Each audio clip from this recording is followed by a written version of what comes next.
사실은 저기가 안구죠. 우리 눈 안에 저렇게 큰 구슬이 들어가 있는 거예요. 자, 그러니까 눈이 크다라는 건 좀 이상한 말입니다.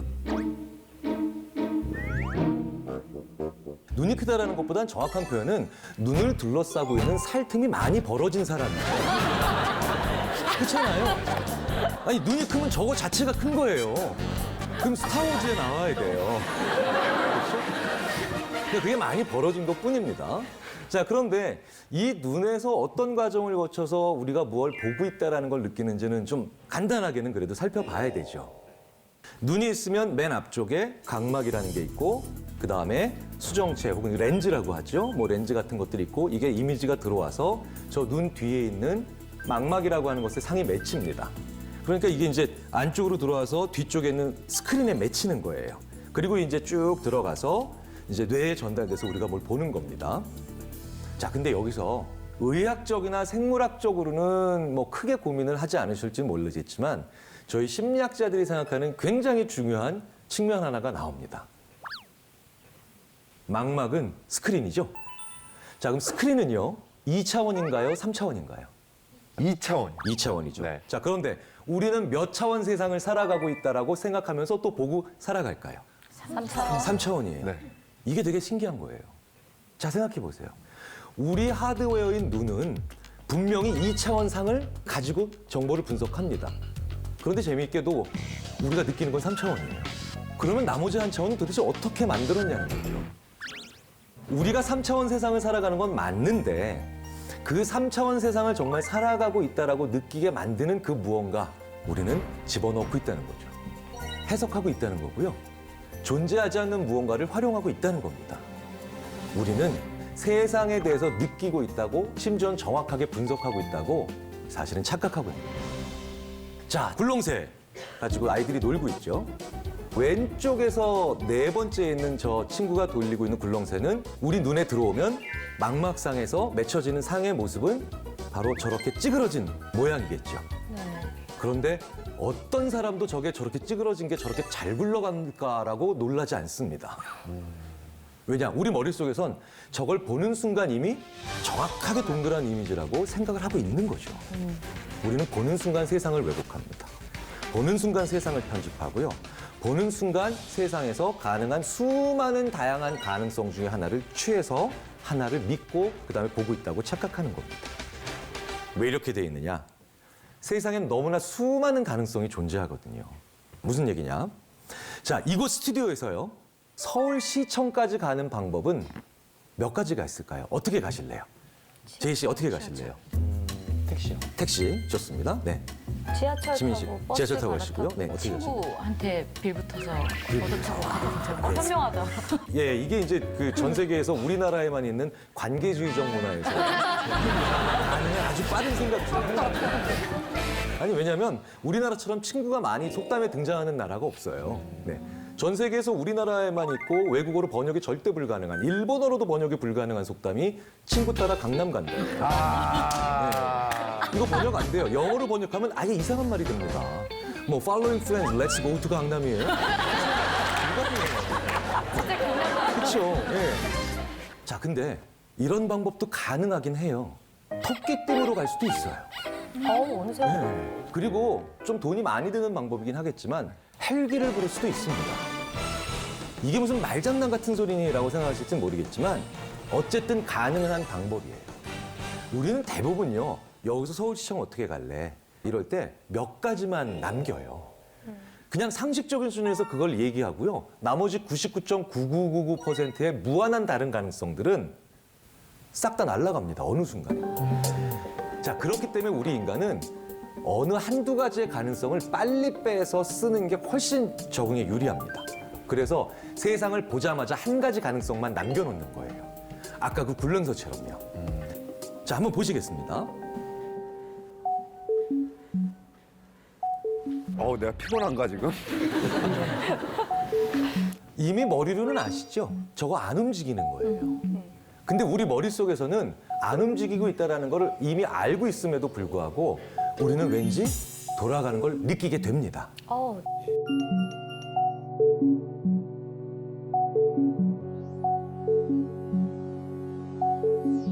아, 돌아가는 걸 느껴야 정상인 거예요? 네. 안 돌아가요? 이런 착시적 현상을 모든 100% 경험하시는 건 아니에요. 그렇다고 경험하시는 게 더 좋고 경험 못 하신다고 장애가 있는 것도 당연히 아니죠. 많은 수의 분들이 뭔가 좀 돈다, 뭔가 움직인다라는 느낌을 가지고 계시죠. 이게 뭐예요? 우리가 해석하는 거예요. 저런 형태의 모양들은 우리 인생에서 대부분 돌았어요. 돈다라는 표현이 좀 이상하긴 합니다만. 그래서 우리는 그 중에 한 가지 가능성은 오히려 없는 가능성인데도 만들어내서 지각할 수도 있죠. 그게 우리가 이 세상의 시각을 가지고 느끼게 되는 모든 종류의 3차원을 결정합니다. 자, 여기에도 수많은 가능성들은 존재합니다. 왼편에서요, 사실은 대부분의 분들이 저 클로버 K가 스페이드 K보다 앞에 있다, 나에게 더 가깝다라고 생각을 하시죠. 네. 하지만 또 다른 가능성이 있습니다. 저 스페이드 K를 옆으로 이렇게 오려서 이렇게 붙일 수도 있는 거죠. 그런데 우리는 그 가능성을 해석하지 않아요. 오른편도 마찬가지죠. 왠지 저 회색 네모가 검은색 선을 가리고 있는 것처럼 우리는 느끼죠. 네. 근데 다른 가능성도 있어요. 회색 네모가 성질이 안 좋아서 뿔이 났을 수도 있고 그 옆에 다른 것이 연결돼 있을 수도 있습니다. 그런데 우리는 그럴 가능성을 생각하지 않고 한 가지만 꼭 선택을 하죠. 그런데 그게 우리가 이렇게 급변하는 세상에서 2차원 정보만 가지고도 3차원 세상을 능동적으로 빨리빨리 보게 만들어주는 오히려 긍정적 착각의 힘이기도 합니다. 문다현 씨, 미술 시간에 원근법 들어보셨죠? 네, 선생님들께서 원근감을 살리기 위해서 어떻게 그리라고 말씀을 하셨나요? 크기를 다르게. 그쵸, 크기를 다르게. 그러면 나로부터 앞에 있는 거는 좀 더 큰 거고 나한테 멀리 있는 건 뭐 작게 이렇게 그리죠. 자, 그러면 나한테 멀리 있는 것일수록 선명도, 즉 해상도는 높을까요, 낮을까요? 맞아요. 낮죠. 그러니까 더 뿌옇게 보이죠. 그래서 원근법을 만들어내는 것 중에 하나도 뒤에 있는 걸 더 뿌옇게 그리는 겁니다. 흐릿하게. 자, 그래서 우리는 흐릿하면 멀리 있는 거구나. 또 뚜렷하면 앞에 있는 거구나 생각을 합니다. 그래서 이게 일상생활에서 일반적으로는 맞는데 오히려 특정한 상황에서는 우리로 하여금 오히려 실수하게 만들기도 해요. 그게 바로 어떨 때냐면요.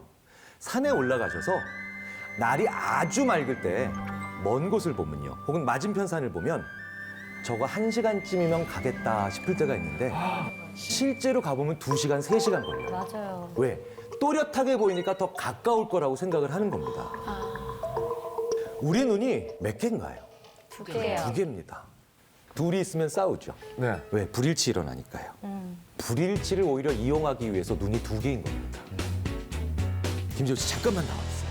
잠깐만. 네. 네. 싸움 되나요? 싸움 되나요? 아닙니다. 네. 싸워야 돼. 자, 같이 따라해 보세요. 같이 따라해 보십시오. 엄지손가락을 이렇게 한번 펼쳐 보십시오. 네, 앞으로 뻗어 보십시오. 네. 그리고 한쪽 눈을 감아 보세요. 그리고 반대쪽 눈과 한쪽 눈을 번갈아서 감았다 떴다 한번 해 보세요. 네. 그러면 약간 이동하는 듯한 느낌이 들죠. 오, 예. 네. 그렇죠? 자, 그러면 좀 더 가까이에서 내 코 한 10cm 정도 앞에 놓고 또 똑같이 해보세요. 그럼 훨씬 더 많이 움직이죠. 오, 네. 그렇죠. 자, 그러면 또 앞으로 밀어보세요. 이번에는 눈 그냥 두 눈 뜨시고요. 계속 내 쪽으로 당겨보세요. 됩니다. 네. 그렇죠? 네.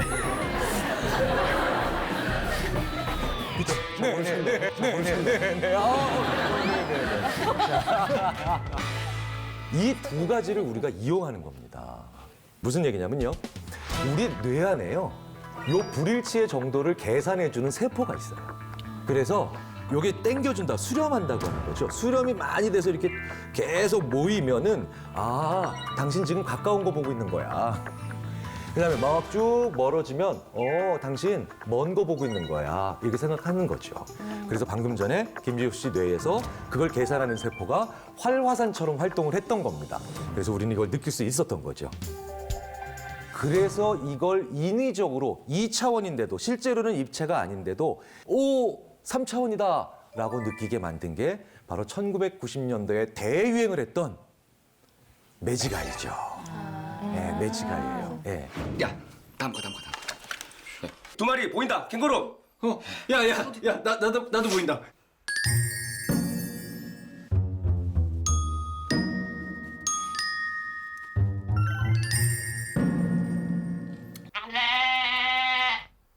연병하냐 뭐 하나도 안 보여불구만.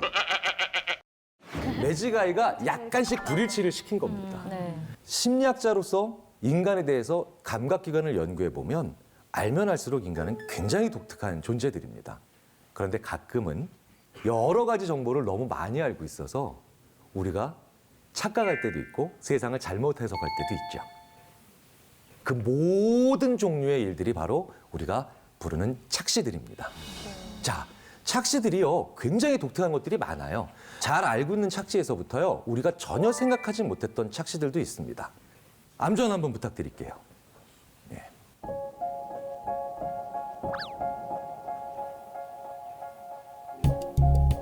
한쪽 눈을 감아주세요.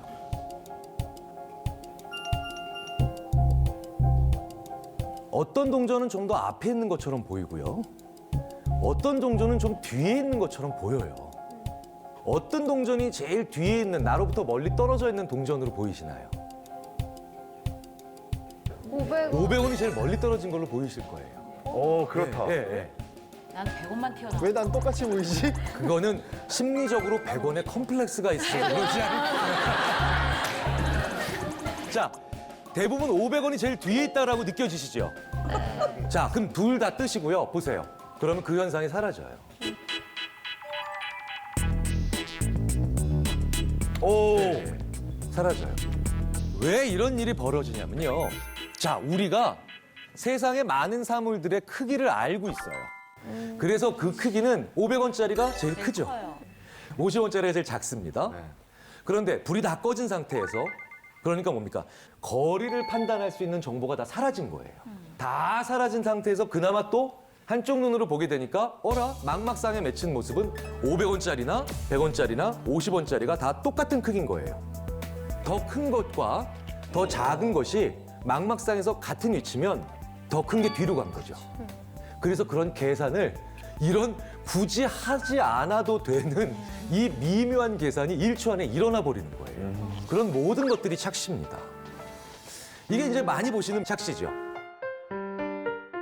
저 제일 왼쪽이 오른쪽보다 더 길어 보여요. 네. 예.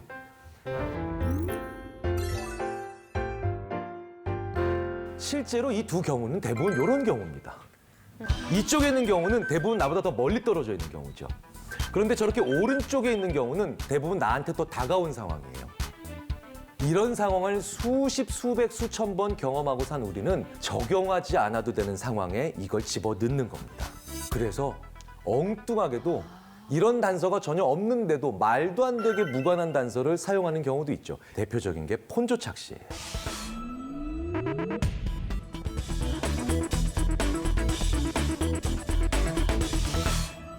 밑에 있는 하얀색 바와 위에 있는 하얀색 바가 똑같은 길이라는 걸 우리는 머리로 알고 있습니다. 진짜? 그러나 마음으로는 절대 아닌데요? 몰랐어요. 절대 그렇지 않아요. 절대 아닌데요? 네, 우리가 절대 나쁜 거 봐요. 진짜 밑에 게 네. 짧아요.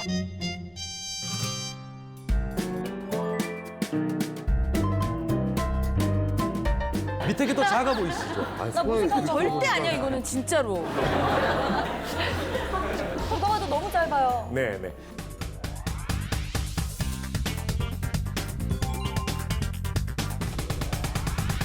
이 장면이 왜 위에 게 더 길어 보이냐면 고려가 되면 안 되는 뒤의 배경인 철길이 무엇을 암시하고 있냐면요. 밑에가 더 가까운 거죠. 위에가 더 먼 거예요. 그런데 더 멀리 있는 것과 더 가까이 있는 게 망막생에서 같은 크기예요. 그럼 계산하면 뭐예요? 저 위에 있는 게 더 크고 길다라고 하는 계산이 인위적으로 만들어지는 거예요. 보시면요. 이 바가 사실은 하나의 바는 다 같은 밝기예요. 그런데 왠지 하나의 바에서 오른쪽은 좀 더 밝게 보입니다. 그리고 왼쪽은 좀 더 어둡게 보여요. 이 바의 오른쪽 부분과 왼쪽 부분이 밝기가 좀 달라 보여요. 네, 달라 보여요. 네네. 왜냐하면 옆에 있는 게 더 어둡거든요. 그러니까 옆에 있는 건 어두운 거는 더 밝게 보이죠. 네. 완벽히 같은 바라도 옆에 무엇이 있느냐에 따라서 우리는 철저히 지배를 받아요. 맥락이 그만큼 무섭다는 거죠. 여성분들이 셀카 찍으실 때 머리 큰 친구 옆에서 찍는 거랑 비슷한 건가요? 정확하게 같은 얘기. 알 것 같습니다. 그래서 정말 많은 분들이 저랑 사진을 많이 찍으세요. 왜냐면 저보다 머리가 이따가 찍어주세요. 네. 그래서 저랑 사진 찍으시는 분들은 복 받으시는 분들인데. 자, 여기서 A와 B도 같은 밝기입니다. 에이, 아니에요, 선생님. 그건 아니에요. 저건 아니라고 생각하세요? 그 말씀은 좀 무리입니다. 이게 굉장히 유명한 착시의 말도 안 예를 되지. 아, 보여주는 이건 진짜 말도 안 된다. 아, 이거 저희 그만 놀리세요. 이것도 계산을 하는 거예요, 우리 머릿속에서. 제 이 B는요, 왜 밝아 보이냐면 그림자가 드리워졌잖아요. A는 그림자가 안 드리워졌죠. 그런데 두 개가 망막상에서 같은 밝기예요. 그러면 어떻게 또 계산을 하겠습니까? 그림자 드러워진 게 다른 거랑 같은 밝기니까 원래는 더 밝았겠지. 이것도 역으로 생각을 하는 겁니다. 시키지도 않아야 되는 계산을 정말 많이 해요, 우리 인간. 자, 이제 굉장히 많은 분들이 이러고 계시죠. 이러고 계셔서 자기 손으로 잘 잘라내신 분들은 아 하고 수긍하고 계시고요. 아직 잘 못 자르신 분들은 아닌데 라고 하고 계세요.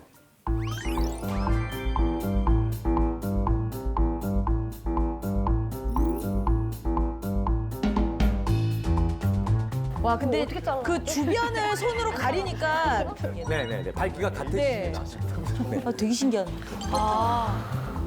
다 하시는 장면을 제가 보고 있는 저는 되게 웃겨요.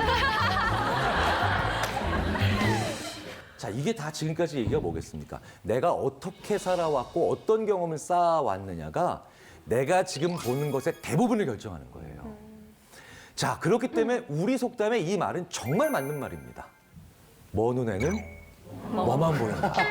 진짜 맞는 얘기예요. 아, 너무 많이 듣는데. 진짜 맞는 얘기예요. 자, 불과 직전의 5초 만의 경험으로 지금 보는 게 얼마나 달라지는지를 보여드리겠습니다. 한번 따라해 보세요. 지금 이게 뭔지. 사람. 네, 사람. 네. 또 할아버지. 네, 할아버지 뭐, 네. 할아버지? 네. 파마머리. 네. 그다음에 안경 쓴 사람? 자, 또 보겠습니다. 밑에 거. 네. 닭. 공자. 토끼. 개. 고양이. 쥐. 안경 쓴 자, 보세요. 그림 똑같은 거 네, 아니야? 같은 거예요. 같은 건데 사람을 연속으로 보기 시작하면 저게 사람으로 보여요. 그런데 계속 동물을 보다가 저걸 보면 동물로 보여요.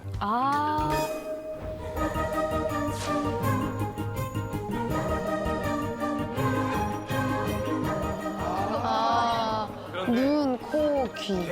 감기같이 생겼어. 아. 또 내가 비정상이야? 야, 오늘 무슨 뭐 민속장터 온 것 같습니다. 전부 다 지금 계속 이걸 믿어야 돼 말아야 돼. 정상인 거지? 이 이야기는 뭐냐면요. 직전의 경험이 뭐를 받느냐가 엄청난 생각의 차이를 만들어낸다는 겁니다. 인간이기 때문에 어쩔 수가 없습니다.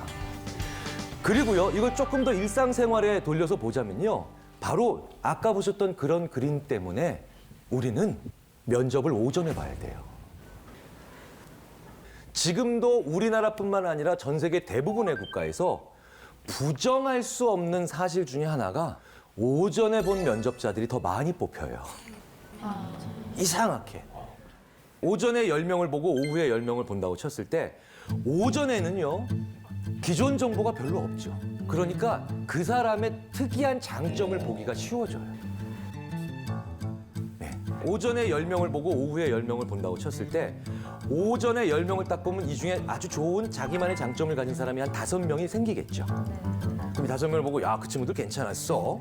그러면서 점심을 먹는데 이 점심 먹는 1시간 동안 면접관의 머리에서는 어떤 일이 벌어지냐면 이 뛰어난 장점을 가졌던 5명의 장점이 합쳐져요. 그래서 이상적인 지원자의 모습이 만들어집니다. 네. 그러면 오후에 들어오는 10명의 지원자는요, 누구랑 싸워야 됩니까? 존재하지도 않는 그 이상적인 누군가랑 싸워야 됩니다. 맞네. 인간은 무엇을 경험하고 살았느냐, 내가 어떤 삶을 살았느냐가 철저히 내가 이 순간에 보는 걸 결정을 해요. 강아지 키워본 분들이 이런 얘기를 저한테 자주 하세요. 사료를요, 굉장히 비슷한 걸로 바꿔도 입도 안 되는 경우가 되게 많아요.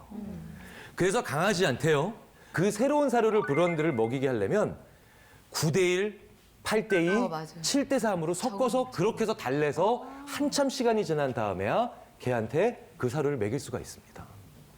그래서 20세기, 21세기를 굉장히 인간에게 대한 좋은 조언과 통찰을 제시하고 있는 또 다른 저 같은 인간을 연구하는 학자인 스티븐 핑커는 이렇게 얘기를 해요.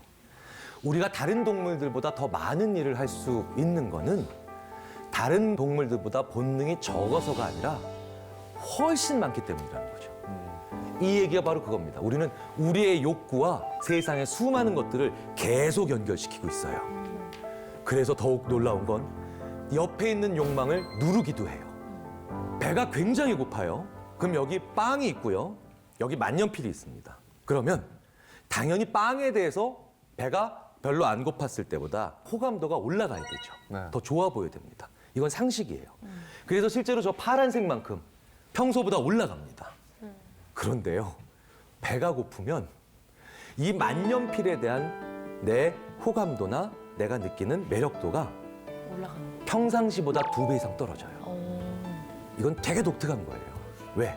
우리의 본능을 만족시키는 극대화하는 방법들을 우리가 훨씬 더 정교하게 가지고 있는 거예요. You can run out of choices and still hear a voice in your head when you're lying in bed.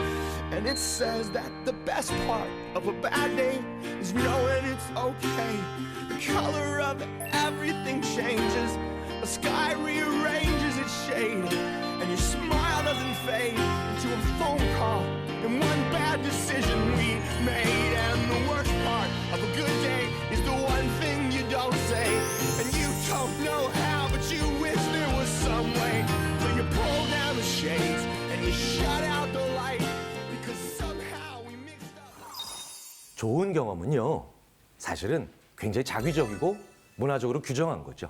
그런데 다양한 경험은 굉장히 중요한데 이 다양한 경험을 많이 한다는 게 얼마나 중요하냐면요, 오래 사는 비결이에요. 그런데 더 중요한 건 같은 80년, 100년을 살고도 더 오래 살았다라고 생각하게끔 만드는 비결이에요.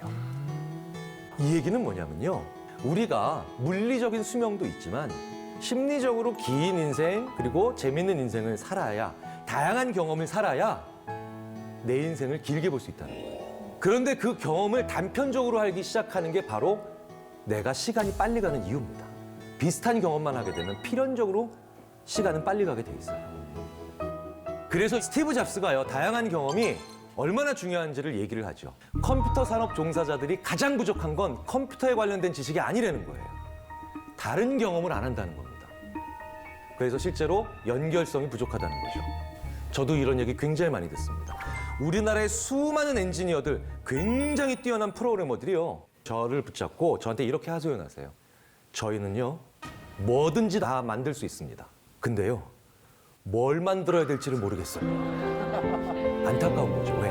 스티브 잡스가 했던 얘기와 같은 고충이에요. 경험을 다양한 걸 하지는 못하니까 이 세상에서 내가 경험했던 많은 것들이 연결이 안 되는 겁니다. 제이 씨, 예. 지난 10년간, 그러니까 올해가 2017년이죠. 네. 2007년부터 올해 2017년까지 지난 10년 동안 어느 정도의 변화가 있었나요? 1. 전혀 변하지 않았다. 10. 어마어마하게 많은 변화가 있었다. 5 정도요? 네. 그러면 앞으로 10년간은 어느 정도 변화가 있을 것 같나요? 9요? 대단하시네요. 이렇게 사셔야 돼요. 그런데 대부분의 사람들은요, 지난 10년은 엄청나게 변했다고 생각을 합니다. 그런데 앞으로의 10년은 그만큼 안 변할 거라고 생각해요. 이게 지난 10년은 10만큼 변했다고 생각하잖아요. 그게 빨간 선입니다. 그런데 앞으로의 10년은 파란색이에요. 10대든 60대든 똑같아요. 근데 문제는 나이가 들어가면서 이 기울기가, 비율은 똑같은데 기울기가 떨어져요. 왠지 아세요? 비슷한 경험을 너무 많이 하기 때문입니다. 그러니까 비슷한 경험을 많이 하기 때문에 지난 10년의 변화량도 떨어지지만 앞으로 10년은 더 안 변한다고 자꾸 생각이 드는 거예요. 그래서 다양한 경험을 하시는 분들, 여행 좋아하시는 분들, 여기저기 가보기 좋아하지만 사람도 이 사람 저 사람 만나기 좋아하시는 분들, 다양한 취미 생활을 즐기시는 분들은 60세, 70세가 되셨는데도 저 곡선이 안 떨어져요. 그러니까 우리가 다양한 경험을 해야 심리적으로 더 오래 사는 겁니다. 장수의 비결이에요. 왜? 더 많이 변하고 이러니까 시간이 덜 가는 거예요. 예. 같은 경험만 계속하면 시간은 쏜살같이 갑니다. 그러니까 안 먹어본 것도 먹고 안 가본 데도 가야 되는데 그게 그렇게 귀찮아요. 그게 그렇게 싫더라고요. 왠지 아세요? 인간이 한 번 떠오른 생각을 제가 늘 말씀드리잖아요. 한 번 떠오른 생각을 그렇게 못 버립니다. 수많은 도로가 우리나라에서 그렇게 맨날 뚫리는데도 저는 제가 있는 아주대학교까지 가는데 25km를 지금 12년째 같은 길로 가고 맞아. 저는 얼마 전에 지금 이 말씀하신 걸 그대로 몸으로 경험을 했거든요. 네네. 이틀 전에 제주도에서 지금 돌아왔는데 네네. 제주를 가면서 처음으로 비행기를 타지 않고 서울에서 기차로 광주까지, 광주에서 차 타고 완도까지, 그리고 완도에서 배 타고 제주도까지. 엄청 싸웠어요. 이 의견을 낸 친구랑 너 미쳤냐? 너 미쳤냐? 너 요즘에 비행기 표 구하면 싼 거 구하면 뭐 3만 원짜리도 구하는데 너 미쳤니? 결국에는 제주도 가서 늘 보던 도라르방 보고 뭐 한라산 오르고 늘 가서 한 걸 똑같이 해서 돌아왔을 때는 결국에 이 친구들랑 얘기하는 거는 우리가 간 이야기밖에 안 하는 거예요. 갔던 그 길에서의 얘기를 그렇게 많이 하시죠. 그 새로운 경험을 네. 그게 진짜 중요하다는 걸 느꼈어요. 지금 이 경험이 추억이 되는 것뿐만 아니라요. 이렇게 잠시 다른 경험을 하는 게 인간으로 하여금 지혜의 정점을 향해 달려가게 할 수도 있어요. 앞으로 많이 안 변할 거라고 생각을 하면 그만큼 미래에 대한 적응력이 떨어지겠죠. 그러니까 앞으로도 상당히 많이 변한다고 생각을 해야 됩니다. 그래야 준비가 되고요. 자, 그런데 저게 연령과 상관없이 앞으로는 절대 안 변할 거야. 다시 말해서 미래를 과소평가하는 분들이 계세요. 바로 어떤 생각을 하는 분들이겠습니까? 앞으로 안 변했으면 좋겠는 분들. 그게 바로 누구예요? 큰 성공을 직전에 거둔 사람들이 미래를 절대 안 변한다고 예측합니다. 그게 강력한 소망이 되는 거예요. 기득권. 인류 역사상 얼마나 재밌는 바보 같은 예측들이 많았냐면 케네스 올슨이라고 하는 사람은 디지털 이코먼트라고 하는 회사의 CEO였는데 이게 1970년대에 지금의 IBM이나 애플 같은 전 세계를 주름잡는 상업용 컴퓨터 회사의 CEO였어요. 상업용 컴퓨터니까 어디 있겠습니까? 집에 있겠습니까? 회사에 있겠습니까? 회사에 있죠. 그래서 전 세계를 장악한 케네스 올슨은 그렇게 정점을 찍고 난 다음에 이렇게 바보 같은 예측을 1970년대에 하게 되죠. 앞으로 절대 PC 시장은 오지 않는다. 이렇게 예측을 합니다. 윌리엄 프리스라고 하는 사람은요. 우리가 유선으로만 통신했잖아요. 근데 무선으로도 연락이 되네?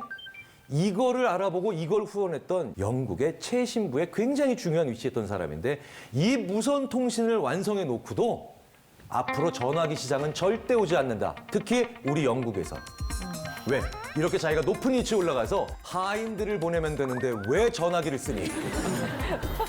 이야기를 전할 때 이런 바보 같은 예측을 하죠. 심지어 컴퓨터 하면 떠오르는 빌 게이츠 있잖아요. 이 빌 게이츠조차도 도스가 대박이 나고 난 다음에 했던 첫 번째 예측 중에 하나가 앞으로 컴퓨터의 램 메모리 사이즈는 절대로 640kb를 넘지 않는다고 했어요. 킬로바이트라는 단위가 이제 쓰지 않는 단위라서 잘 모르실 텐데 메가는 아시죠? 네. 0.64메가예요. 1메가도 안 넘을 거라고 생각한 거예요. 왜? 도스가 안 변하고 싶었다. 도스가 계속 유지되었으면 좋겠다라고 하는 속내가 아마 있었겠죠. 우리 인류 역사상 큰 성공이나 큰 성과를 거둔 사람들이 미래를 가장 작게 예측하는 것도 바로 이런 이유입니다. 자, 기술 분야에서만 나오는 게 아닙니다. 페르디낭 장마리 포슈라고 하는 이 사람은요. 참호전에 대한 모든 전략과 교범을 완성한 사람이에요. 그래서 1차 세계대전을 프랑스군이 이기게 만드는데 혁혁한 공을 세운 프랑스인들의 영웅 중에 한 사람이었는데 이 사람이 1차 세계대전을 승리로 이끌고 난 다음에 했던 첫 번째 예측이 바로 뭐냐면 비행기는 절대 무기가 될 수 없답니다. 그래서 2차 세계대전에 대한 미래 변화의 적응력이 약화된 거죠. 예. 다양한 경험을 하지 않으면 바로 이런 일이 벌어집니다. 어떤 기업에서요, 어떤 직원이 훌륭한 성과나 성공을 만들어내잖아요. 그러면 그 기업에서 제일 먼저 하는 게 뭐냐면 그 직원을 모든 계열사나 회사를 돌아다니게 하면서 미래를 예측하게 해요. 미래는 이렇게 될 겁니다라고 얘기하게 돼요. 그래서 오히려 두 번째 성공을 못 만들어내게 되죠. 성공을 하면 할수록, 성취를 이루면 이룰수록 다른 경험을 자꾸 해봐야 됩니다. 왜냐하면 단 한 번의 다른 경험을 다른 공간에서 하는 것도 엄청나게 사람을 지혜롭게 만들 수 있거든요. 자, 보면 지금 이렇게 물질들이 있죠? 물질들이 있는데 그 맛이 신맛, 짠맛, 쓴맛, 단맛 이렇게 돼 있죠. 이렇게 돼 있는데 역치 농도라는 게 있습니다. 역치라는 게 뭐냐면 얼마만큼은 돼야 그게 있는 걸 느끼느냐 이거예요. 자, 그러니까 소량만 있어도 느끼는 건 역치가 낮은 거겠죠. 그리고 좀 있어야 그걸 느낀다라고 하면 역치가 높은 거니까 좀 둔감한 거죠. 보시면 역치가 0.00008로 나오는 게 있습니다. 저게 뭡니까? 쓴맛이에요. 그러니까 우리는 쓴맛에 되게 민감해요, 기본적으로. 왜? 저건 위험할 수 있어요. 위험할 수 있잖아요. 그렇죠? 벤젠도 쓰고요. 그렇죠? 예.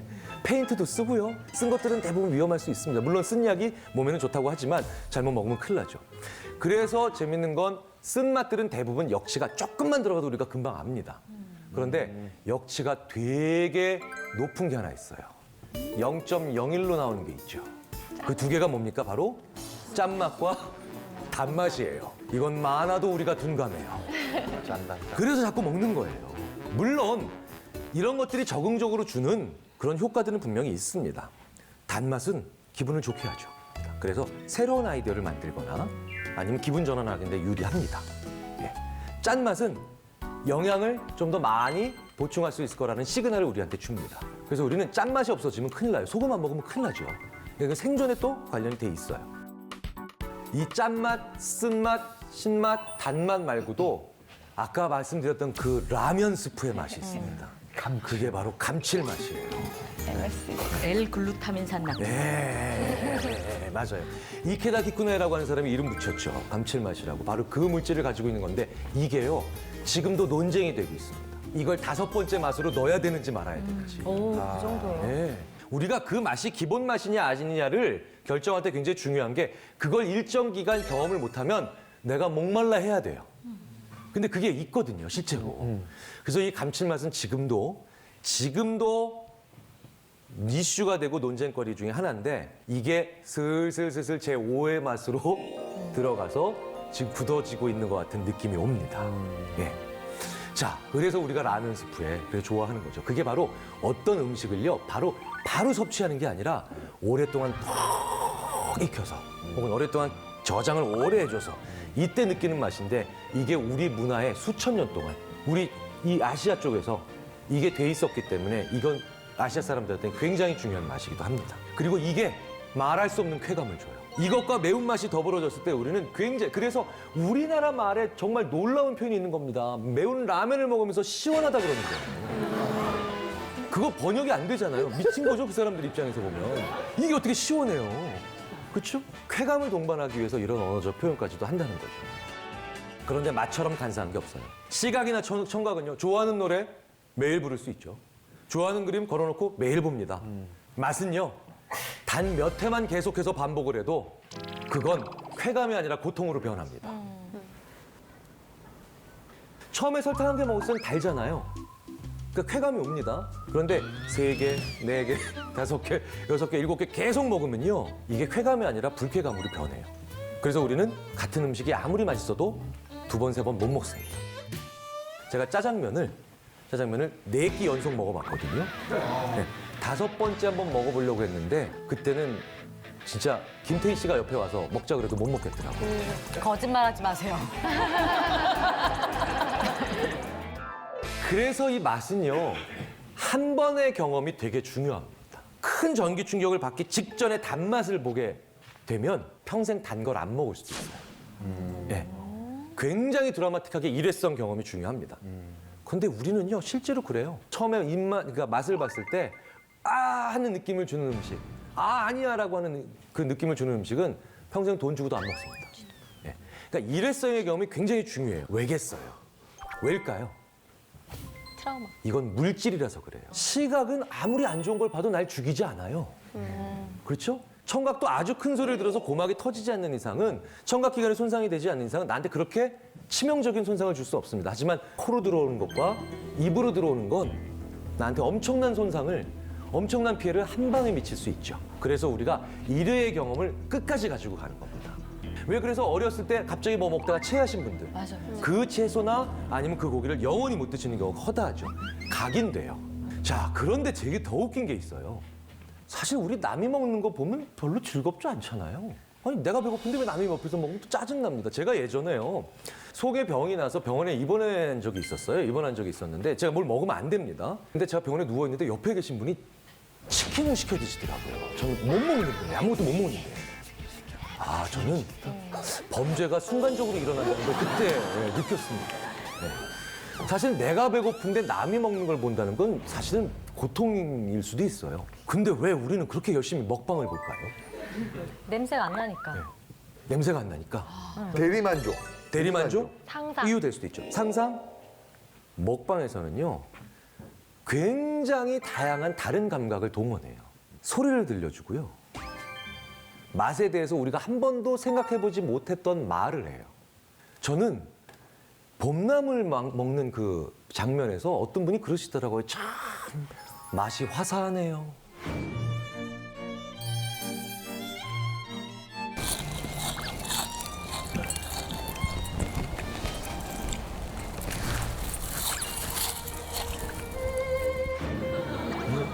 그럼 저는요, 그게 무슨 뜻일까? 화사하다라는 게 무슨 뜻이지 궁금해져요. 한 이틀이 궁금해지더라고요. 네. 그래서 야, 화사하다는 게 무슨 뜻이야? 무슨 뜻이야? 결국은 그걸 먹게 돼요. 그리고 그게 궁금해져요. 그러니까 음식을 가지고 놀이가 시작되는 거예요. 생존의 수단에서 이제 놀이가 시작된 겁니다. 그 놀이를 너무너무 잘하는 분 중에 한 분이 그 김준현 씨잖아요. 명언집이 있잖아요. 저도 듣다가 정말 웃었던 말이 있어요. 진짜 맛있는 것도 내가 아는 맛이다. 네. 놀라운 표현이에요. 녹는구만.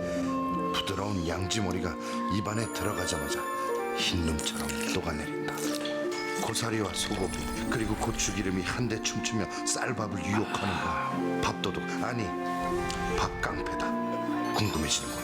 이 육수의 비법이. 언어적 유희가 음식을 두고 가능해집니다. 야. 그런데 그게 왜 음식이냐 이거예요. 왜 그게 먹방이냐는 거예요. 연세대학교 심리학과 서은국 교수님이 행복의 기원이라는 책을 쓰셨거든요. 그 책 후반부에 가장 중요하게 하는 얘기가 뭐냐면, 인간이 제일 중요하게 그리고 가장 중요한 행복이고 인간에게 있어서 가장 없어서는 안 되는 행복이 뭐냐면, 내가 좋아하는 사람이랑 맛있는 거 먹는 거예요. 이게 인간한테 진짜 중요한 행복입니다. 데이트 해보시면요, 다 먹는 거예요. 네. 그렇잖아요. 데이트의 90%는 먹는 거예요. 한 번도 음식 안 먹으면서 데이트 해보세요. 그건 불가능해요. 왜 그러냐? 우리가 기쁘고 행복하니까 웃는다라는 표현을 하잖아요. 그런데 웃으니까 행복하다라는 얘기도 하지 않습니까? 이게 심리학 연구를 해보면 해볼수록 맞는 얘기예요. 어떤 생각이 행동을 만들어내는 경우도 있지만, 행동을 하기 때문에 그 생각이나 태도가 만들어지는 경우가 허다하거든요. 굉장히 많아요. 먹는다라는 행위가 마찬가지입니다. 내가 좋아하는 사람과 맛있는 걸 먹으니까 행복하잖아요. 그래서 나는 싫어하는 사람과는 못 먹어요. 네. 그런데 내가 좋아하는 연예인이 나오거나 내가 재밌어하는 사람과 그런 재밌는 이야기를 들으면서 먹는 장면이 나오잖아요. 그럼 우리는 아주 재밌는 착각이 일어납니다. 나 지금 즐겁구나. 나 지금 행복하구나. 이런 생각들을 하는 거예요. 그걸 위해서 모든 종류의 감각을 끌어다 쓰시는 겁니다. 그분들이. 그래서 먹방은 명언집을 낳았죠. 이런 언어적인 유희가 내가 좋아하는 사람들이 앞에 나오면서 먹는 장면을 보게 되면 우리가 그 자체로서 굉장히 중요하고도 재미있는, 그리고 저렴한 쾌락을 느끼는 거죠.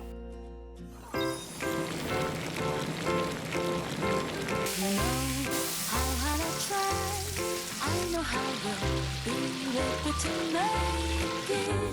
You know what I'm gonna say. My bet it's easy. La la la la la la la. La la la la la la. La la la la la la. 어떤 일을 담당하고 있는 세포들이 무수히 많잖아요. 그게 보는 세포든 우리 뇌 안에 있는 아니면 듣는 세포든 안 쓰게 되면 어떻게 될까요? 태아. 네, 퇴화, 죽습니다. 쓰지 않는 세포들은 필요 없기 때문에 자연 도태돼요. 블레이크 모어라고 하는 학자는 지금 오른편에 보는 저런 통 안에 수직선만 있죠. 수직선만 있는데 태어나자마자 고양이를 저것만 보게 만들었어요. 저 통 안에다 두고 태어나자마자 한 두세 달 동안 수직선만 본 겁니다. 그러니까 수평선을 보는 세포들이 죽어가기 시작한 거예요.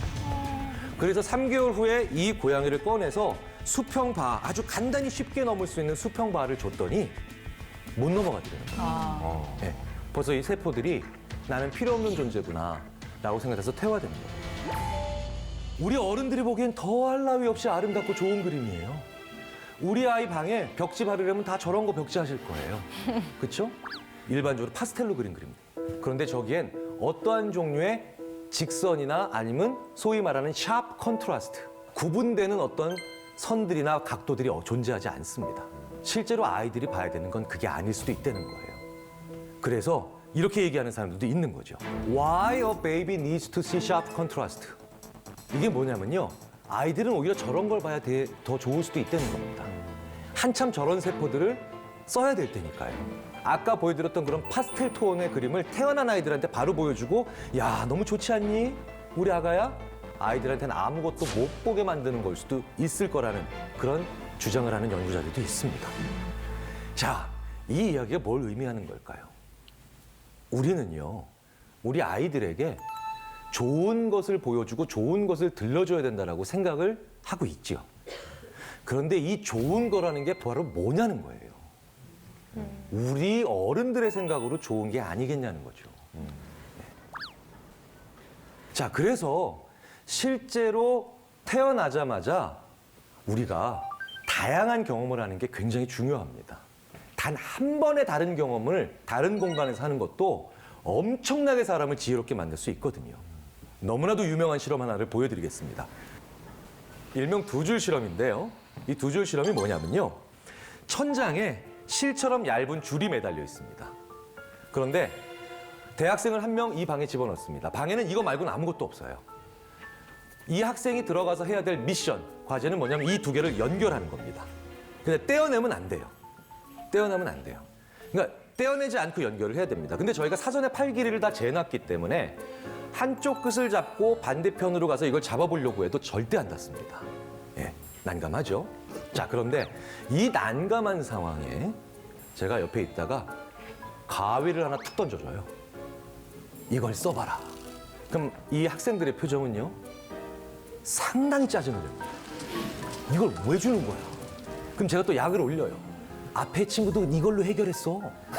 네, 그러면 애들이 막 그런가? 방금 그래서 제가 써야 된다니까, 이걸로 된다니까 약을 또 바짝바짝 올리죠. 알겠다. 써야 되겠다. 자, 봤습니다. 어떻게 하실래요, 지민 씨?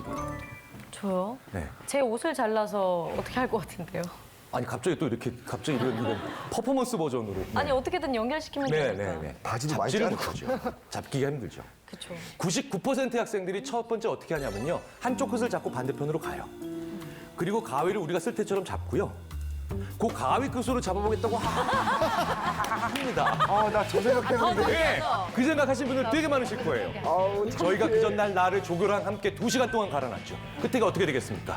잘리죠. 아우, 참. 잘리고 또 잘립니다. 이러면요. 90% 넘는 학생들이 어떻게 하느냐. 가위를 뒤집어서 나를 잡아요. 아우, 창피해. 그리고 자기 손 다칠 걱정도 안 하는지 손잡이로 잡아보겠다고 합니다. 엿장수 가위가 아닌 이상 이거 절대 안 잡힙니다. 이거 하다가 안 되니까 어떤 아이들이 나오냐면요. 자기가 중고등학교 6년 내내 과학영재반에 있었대요.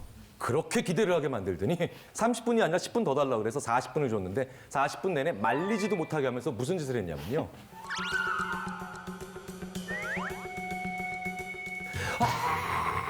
정전기. 정전기.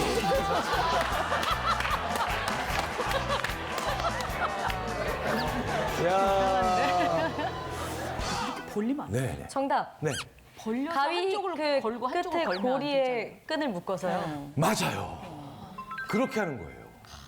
그런데 그걸 30분 내에 하는 학생이 10%도 안 나와요. 별 학생이 다 나와요. 가위 주면 이렇게 힘들어하거든요. 그런데 그 방에 들어갈 때 가위가 아니라 망치를 주잖아요. 그러면 대부분의 학생들이 몇 분 내에 문제를 해결합니다. 예, 말씀하셨던 것처럼, 지민 씨가 말씀하셨던 것처럼 망치를 한쪽 실 끝에 묶어요. 그리고 던집니다. 그럼 시계추처럼 왔다 갔다 하죠. 네. 그때 기다려서 잡아서 이어요. 그런데 가위는 왜 못 묶느냐? 가위와 실의 관계가 뭡니까? 잘라요. 자르는 거잖아요. 그래서 그 첫 번째 떠오르는 생각을 절대 못 버리는 겁니다. 가위를 주고도요, 묶게 만드는 방법이 있다는 거예요. 나가서 걷게 하면요, 대략 5분에서 아무리 길어도 10분 내에 거의 60, 70%의 학생들이 소리를 내면서 튀어들어와요. 첫 번째 떠오르는 생각을 버리기 위해서는요, 반드시 그 생각이 일어난 곳으로부터 물리적으로 나오셔야 돼요. 네, 나오셔야 돼요. 즉, 다른 경험을 해야 돼요. 다른 경험을 하셔야만 그게 바로 두 번째 떠오르는 생각을 만드는 계기가 되는 겁니다. 너무나도 간단한데, 근데 우리는 그렇게 못했다는 거죠. 이게 우리가 걸어야 되는 이유. 새로운 경험을 해야 되는 이유. 그리고 어떤 다른 곳을 가봐야 되는 이유입니다. 그 저희 아들이 10살인데요. 그러니까 수학 문제를 이제 풀다가 모르는 문제가 여러 개가 생기잖아요. 그럴 때 저한테 물어보잖아요. 근데 네. 제가 이제 저도 가르쳐주다 좀 귀찮잖아요. 그러면 그냥 밥을 먹자 이렇게 해서 놓고 식탁에 나와서 밥을 먹고 조금 딴짓하고 놀다가 들어가면 적어도 만약에 5문제를 못 풀었으면 3문제 정도는 자기 스스로 그렇죠. 풀더라고요. 네, 첫 번째 떠오르는 생각으로부터 네. 벗어난 거예요. 아니면 특히 단 거 먹었을 때. 그렇죠. 네. 아, 단 거. 좀 아들이 단순해서 네, 네. 이게 확 정신을 놓고 나면 네. 돌아갔을 때 이렇게 하고 풀 때가 있더라고요. 네, 네. 이게 우리가 걸어야 되는 이유. 새로운 경험을 해야 되는 이유. 그리고 어떤 다른 곳을 가봐야 되는 이유입니다. 근데 재밌게도요, 걷는 것도 뭔가 팁이 있어요. 저도 잘 몰랐는데 의외로 생각지 못했던 데 차이점이 있었어요. 지갑이랑 휴대전화를 놓고 나간 아이들은요, 학생들은 통찰이 빨리 와요. 그런데 지갑이랑 핸드폰을 들고 나간 학생들은요, 계속 걸어요. 왜? 지갑이랑 휴대전화를 가지고 나가면요, 내가 자꾸 뭐 해야 될지, 다음 약속은 뭔지, 그쵸? 그 다음에 내일 숙제가 뭔지, 이걸 생각하게 돼서 지금 이 문제로부터 빠져나오기는 했지만 목적을 계속 갖고 걸어요. 무목적으로 걸으셔야 돼요. 예전에 네. 그 수능 볼 때 선생님이 모르는 문제 있으면 그냥 넘어가고 딴 문제 풀다가 다시 와서 풀어라. 그럼 풀릴 거다라고 얘기하셨잖아요. 그래서 그러고 나서 딴 문제 풀다 왔더니 종치더라고요. 그래서 결국 못 풀었어요. 놓쳤구나. 네. 영원히 지나간 거야. 결국 못 풀었어요. 야, 네. 아, 물론 인류의 모든 문제가 이렇게 해결되지는 않습니다. 저 같은 인간도 있어요.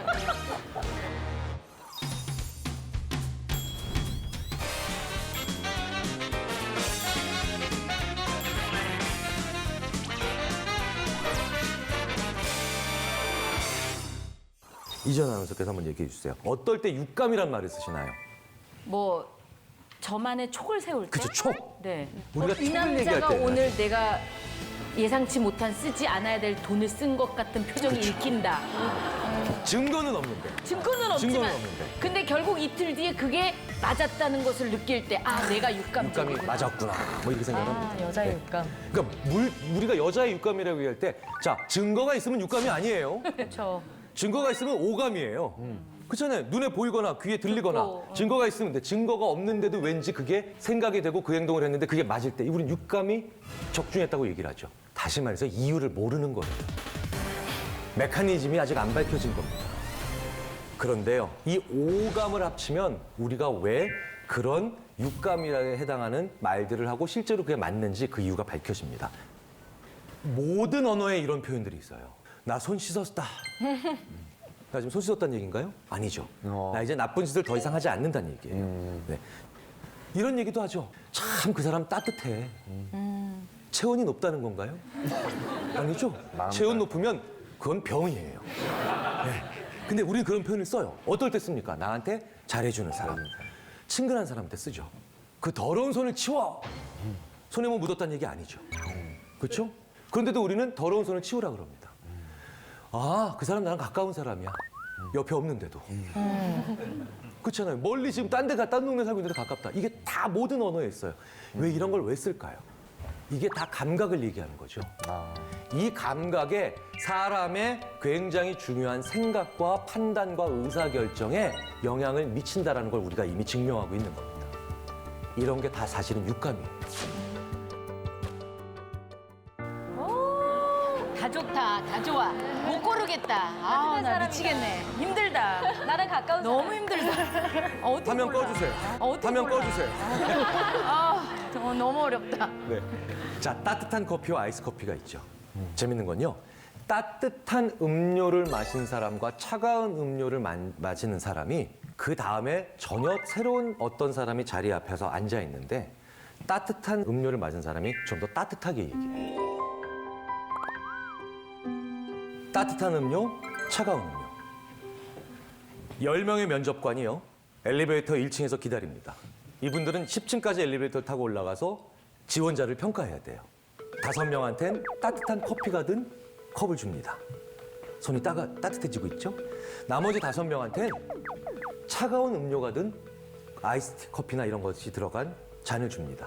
10층까지 올라가는데 2-3시간 걸리는 거 아니죠? 불과 몇십 초밖에 안 걸리는데도요. 그런데도 뜨거운 컵을 쥐고 올라간 사람들은 같은 지원자를 따뜻하게 평가해요. 차가운 컵을 들고 올라간 사람들은 차갑게 평가합니다. 10명만 해도 통계적 차이가 나요. 게다가 따뜻한 방에선 그렇기 때문에 자기를 더 사회적으로 따뜻한 사람이라고 생각을 합니다. 자기 신체 내 약간의 변화가 자기를 따뜻한 사람으로 만든 거예요. 그러니까 몸의 따뜻함 정도와 그 다음에 어떤 사람에 대해서 더 대해주는 따뜻한 나의 생각과 행동이 연결이 되는 겁니다. 이걸 체화된 인지 현상이라고 그래요. 내 몸과 우리 생각이 아주 적극적으로, 즉 오감이 적극적으로 상호작용하는 겁니다. 로맨틱 영화 하면 뭐가 떠오르세요? 러브 액츄얼리죠. 로맨틱 무비입니다. 가슴이 따뜻해지는 영화죠. 실제로 추운 겨울날 로맨틱 무비의 시청률은 올라갑니다. 왜? 내가 추우니까요. 내가 내 방 안에 추운 데에 있으니까 따뜻한 영화를, 마음이 따뜻해지는 영화를 원하는 거예요. 그래서 로맨틱 무비는 전부 다 겨울에 찍는 거예요. 러브 스토리부터. 그러네. 네. 근데 여기서 따뜻한 건 온도가 따뜻한 게 아니잖아요. 영화에서 마음이 따뜻해지는 거란 말이에요. 이걸 우리가 구분하지 않는다는 겁니다. 실제로 그래서 여름보다는 겨울에서 로맨틱 무비가 더 많이 시청되고 많이 비디오도 예전에 대여가 됐어요. 자, 실제로 그래서 제가 2016년 12월 30일 영화 구도되는 우리나라가 되게 추운 날인데 실제로 모 포털 사이트에 딱 들어가니까 밑에 로맨스 코미디 추천이라고 저렇게 써 있더라고요. 검색창 밑에. 전국 현재 날씨 정보. 그거보다도 로맨틱 코미디가 더 궁금한 거예요, 사람들이. 그 옆에 생활 속 심리학이라고 써 있습니다. 근데 저도 이걸 보고 너무 재밌더라고요. 실제로 이렇다는 겁니다. 더 웃긴 건 우리 이런 표현도 써요. 그 사람 참 입이 무거운 사람이야. 입이 무거우면 아까 그 그림처럼 됩니다. 말도 안 되는 거죠. 근데 왜 우리는 무거운 사람 이런 표현을 쓸까요? 실제로 체중이 더 나가는 것도 아닌데 무겁다라는 게 신중하다는 얘기죠. 재밌는 건 이 무게감을 그래서 인위적으로 주기만 해도 변해요. 어떤 사람의 인사 서류를 무거운 판 위에 올려놓고 보게 해요. 어떤 사람의 같은 인사 서류를 그 사람의 같은 인사 서류를 가벼운 비닐 카바 위에 올려놓고 보게 해요. 그런데요, 무거운 판 위에 올려놓고 본 사람이 같은 사람인데도 더 신중하다라고 평가를 합니다. 이런 게 우리의 육감이에요, 사실은. 착각 같지만 육감인 겁니다. 그래서 행위가 그렇게 중요한 겁니다. 버디랭귀지가.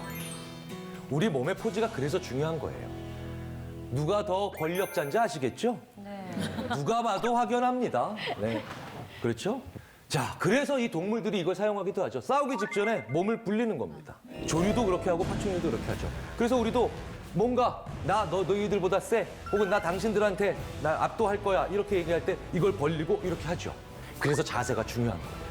사람들한테 다양한 자세를 취하게 해요. 위쪽에 있는 자세와 아래쪽에 있는 자세 좀 다르죠? 위쪽에 있는 자세는 뭡니까? 내가 좀 더 힘을 가지고 있을 때 취하는 자세예요. 밑에 있는 자세는 내가 좀 더 겸손하거나 힘을 잃었을 때 취하는 자세죠. 이걸 2분 동안 취하게 합니다. 2분 동안 이렇게 하게 하기도 하고 2분 동안 이렇게 하기도 하는 거예요. 그렇게 만들어 놓고 2분 후에 신체의 변화를 보면요. 그냥 단순히 마음의 변화가 일어나는 게 아니라 신체적으로 호르몬의 변화가 일어나요. 자, 침을 뱉게 해요. 확 퇴하고 침을 뱉게 합니다. 그럼 뭡니까? 침 안에 좀 호르몬이 있잖아요. 호르몬이 있는데 그러면 어떤 자세를 취하든 아직은 취하기 전이니까 양쪽 모두 뭡니까? 호르몬의 수치가 똑같겠죠. 그런데 어떤 사람들은 저렇게 고자세를 취하게 해요. 어떤 사람은 저렇게 저자세를 취하게 합니다. 그러고 난 다음에 도박을 시켜요. 도박은 뭡니까? 약간 위험이 따르는 거죠. 그러고 난 다음에 또 침을 뱉게 합니다. 다시 호르몬의 변화량을 측정하죠. 이 에미쿠디라고 하는 연구자가 이걸 오랫동안 해봤는데 매번 같은 결과가 나옵니다. 고자세를 취했던 사람들은요. 도박에서 더 모험적으로 변해요.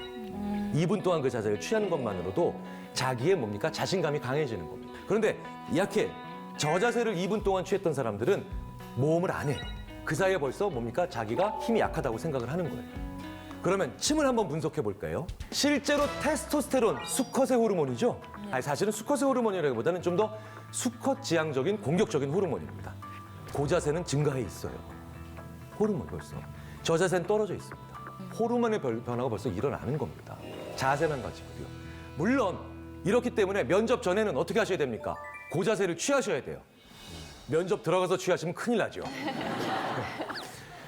우리가 어떤 가슴 조마조마하거나 아니면 큰일이 있거나 아니면 중요한 일을 앞두고요. 2분 동안만 자세를 고자세를 취하세요. 그러면요. 내가 호르몬의 변화까지도 누릴 수 있다는 겁니다.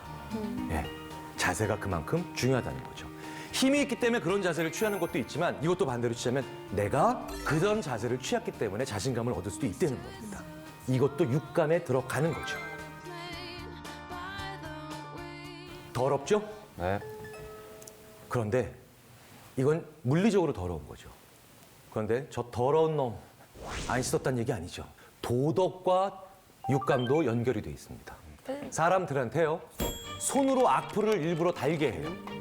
악플이 어떤 악플이 있느냐 연구하기 위한 거니까 자료수집하기 위한 거니까 넌 욕하는 거 아니다. 그냥 네가 알고 있는 악플을 달아봐라.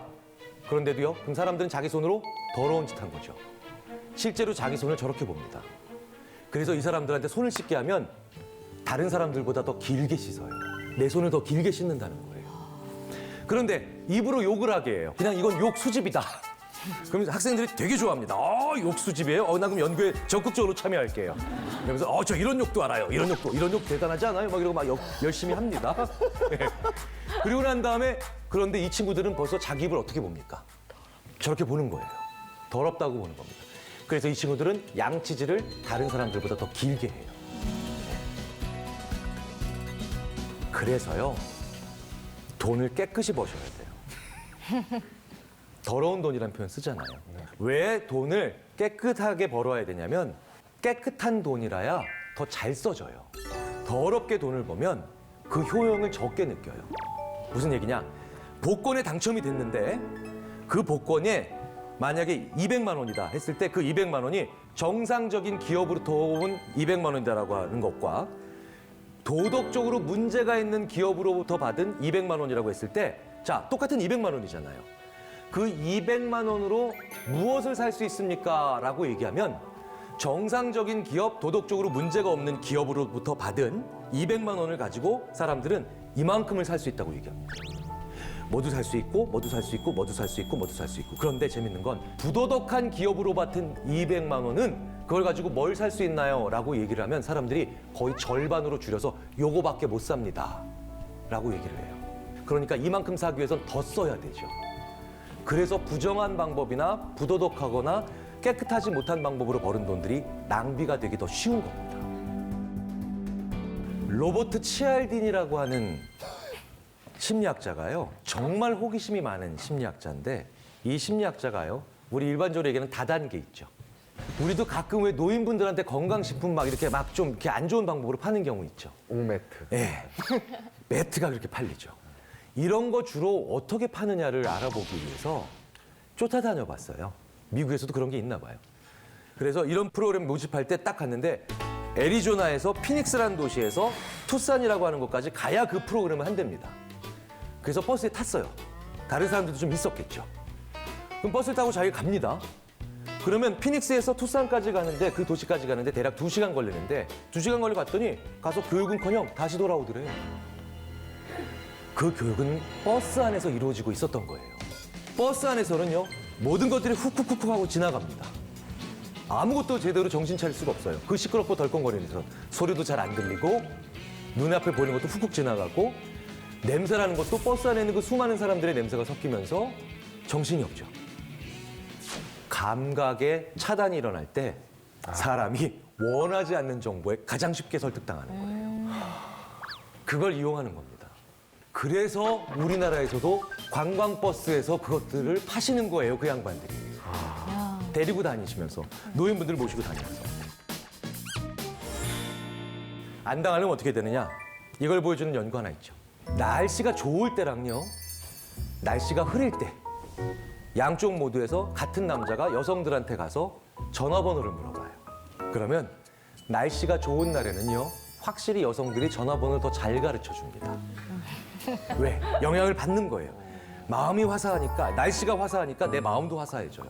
실제로 실험을 해보면 22.4% 정도 나옵니다. 근데 날씨가 안 좋은 날에는요, 13%에서 14%밖에 안 알려줍니다. 그러니까 거의 10%포인트 이상 차이가 나는 거예요. 그런데 이 효과를 싹 사라지게 만드는 방법이 있습니다. 그렇게 전화번호 알려주기 전에 오늘 날씨 어때요? 오늘 날씨 좋아요. 오늘 날씨 어때요? 오늘 날씨 안 좋아요. 이렇게 얘기하게 만들면 그 효과가 사라져요. 지금 이 상황을 솔직하게 말하셔야 돼요. 이 상황을 솔직하게 말하셔야만 우리는 그 무언가에 안 당합니다. 있는 그대로 묘사를 하시고 지금 내가 느끼는 온도, 보는 것, 느끼는 것, 맛을 보고 있는 것을 솔직하게 표현을 하시면요. 내가 스스로 내가 좋아하거나 집중해야 되는 정보를 볼 수가 있게 되고요. 그리고 나를 속이는 정보, 나를 잠깐 동안 눈 감게 하는 정보로부터 벗어날 수가 있습니다. 오늘부터 보고 느낀 대로 한번 이야기하고 쓰고 그다음에 남들한테 알려주는 그런 한번 사소한 습관을 만들어 보시면 우리는 그 자체만으로도 훨씬 더 지혜로운 사람이 될 수 있지 않을까 하는 생각을 해봅니다.